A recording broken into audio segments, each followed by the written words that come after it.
The Dominion Council had ruled the Orion Arm for 12,000 years. They had conquered over 800 species.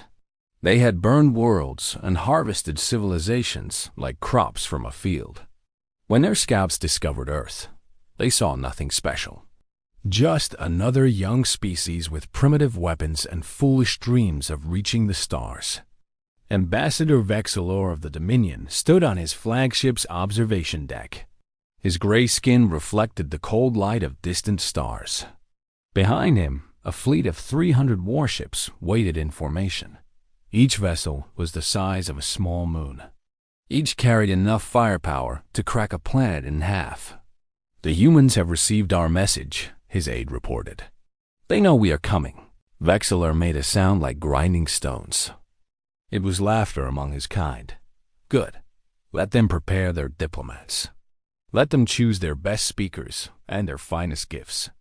It will make their surrender more satisfying." The Dominion had done this countless times before. They would arrive with overwhelming force. The target species would panic. Talks would begin. The Dominion would make demands that no civilization could accept. Then the conquest would start, made easier by the confusion and fear they had created. It was a perfect system. It had never failed. 3 days later, the Dominion fleet emerged from faster-than-light travel at the edge of Earth's solar system. Vexilor expected to see a handful of crewed ships waiting to escort them. Perhaps some nervous human officials ready to beg for mercy. Perhaps nothing at all except empty space and a frightened planet below. What he saw instead made his blood turn to ice. The humans had come to meet them, but they had not sent diplomats. They had not sent messengers or peace offerings. They had sent their entire battle fleet. 700 warships hung in perfect formation against the darkness of space. They were smaller than Dominion vessels, yes, but they were beautiful in a terrible way. Sharp angles, dark armor that seemed to drink in light, weapons that glowed with barely contained energy. And at the center of this formation sat the flagship of the human navy, the HMS Defiance. It was a monster of steel and fury, 3 kilometers long, covered in gun batteries and missile tubes. On its hull, painted in letters that seemed to burn with golden fire, were words in the human language. "What does it say?" Vexilor demanded. His voice had lost its confidence. His translated drone hummed. "It says, 'We remember everything.'" Before Vexilor could respond, his communication officer spoke up. "Ambassador, we are receiving a transmission from the human fleet. It is from their admiral. Put it through." The holographic display flickered to life. A human female appeared. She was older, with gray hair cut short and eyes that held no warmth. She wore a black uniform covered in medals and symbols. Behind her, Vexilor could see the bridge of her ship. It was filled with humans moving with calm purpose.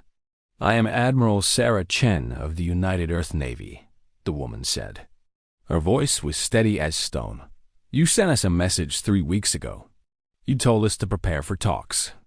You told us to accept your representatives with proper respect. You told us that resistance would be met with consequences." She paused. A cold smile crossed her face. "We have studied your Dominion for the past 50 years. We know what your talks really mean. We know about the Vel, who talked with you for 6 months before you burned their homeworld.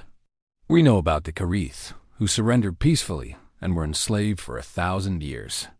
We know about the children of the Mirror System, who you took for your experiments." Vexilor felt something he had not felt in centuries. Fear. Real fear. "We did not come here to talk," Admiral Chen continued. "We came here to give you a choice. Leave this system now and never return. Tell your masters that Earth is not open for conquest. Or stay and face the consequences of 12,000 years of cruelty." The transmission ended. For a long moment, nobody on the Dominion bridge spoke. Then Vexilor's military commander stepped forward.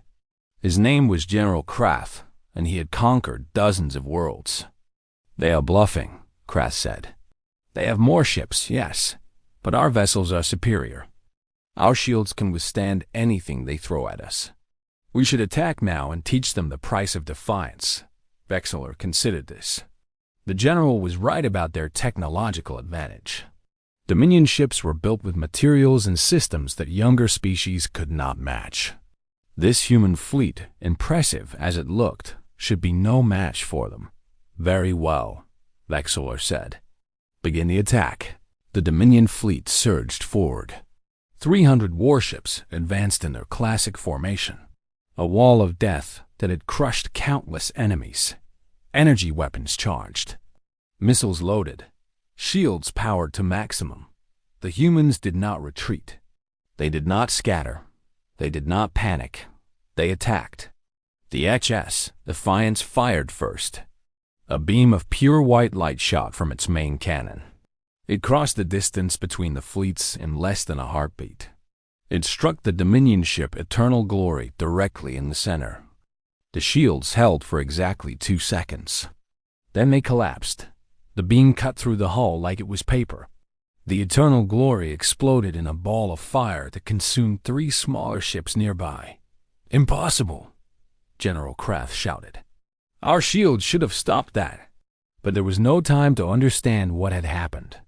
The human fleet was moving, not in the careful formations the Dominion used. The humans moved like water, flowing around obstacles, always shifting, always pressing forward. Human missiles screamed through space by the thousands. They were small and fast and impossibly smart. They dodged defensive fire. They worked together, overwhelming point defense systems. They found weak spots in Dominion armor that should not have existed. Ship after ship exploded. The darkness of space filled with fire and debris. Vexillor watched in horror as his fleet was torn apart. These humans fought like no species the Dominion had ever faced. They were not afraid. They were not cautious. They threw themselves into battle with a fury that seemed almost insane. A human destroyer ran directly into a Dominion cruiser. Both ships exploded together. But the destroyer had bought time for its companions to destroy 2 more Dominion vessels. The HS Defiance moved through the battle like a predator among prey. Its guns never stopped firing. Its missiles never stopped launching.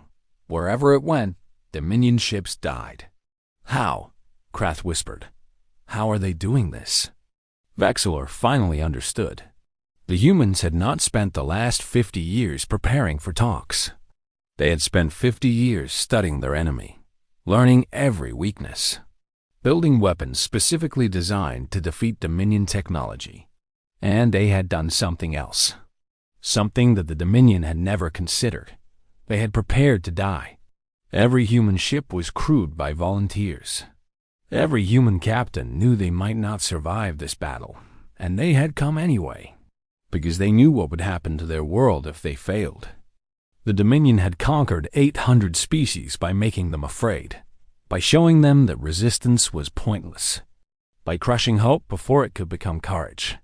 The humans had never received that message. Or perhaps they had received it and simply refused to believe it.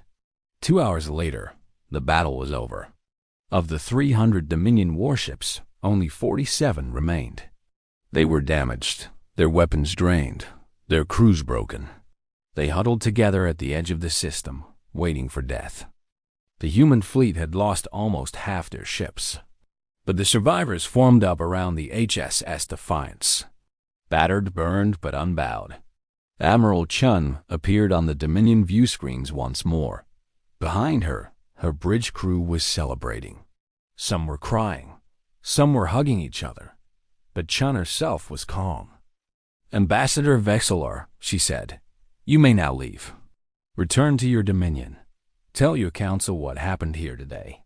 Tell them that humanity will not be conquered. Tell them that if they come for us again, we will bring this war to their doorstep. Vexillor was silent for a long moment. Then he asked a question that had been burning in his mind since the battle began. How? Your species is so young. Your technology so primitive compared to ours. How did you defeat us? Admiral Chun smiled. It was not a cruel smile. It was almost sad. Because we had to, she said simply. Because we looked at your history and saw what you do to the species you conquer. We saw the graves of billions. We saw the chains and the camps and the broken worlds. And we decided that we would rather die fighting than live as slaves. She leaned forward. You have ruled through fear for 12,000 years. But fear only works when the other side has something to lose. We looked at what life under your rule would mean, and we decided that death was preferable. You cannot threaten people who have already chosen to die. You can only kill them. And killing people who are not afraid is much, much harder than making slaves of cowards. The transmission ended. General Krath looked at Vexler. His eyes were hollow. What do we do now? Vexler did not answer immediately. He was thinking about the implications of what had happened. The Dominion had conquered through fear for millennia. Their entire system was built on the assumption that species would choose survival over freedom. But these humans had changed the equation. They had shown that fear was not absolute, that some species would fight against all odds, that the Dominion's perfect system had a fatal flaw. Word of this battle would spread.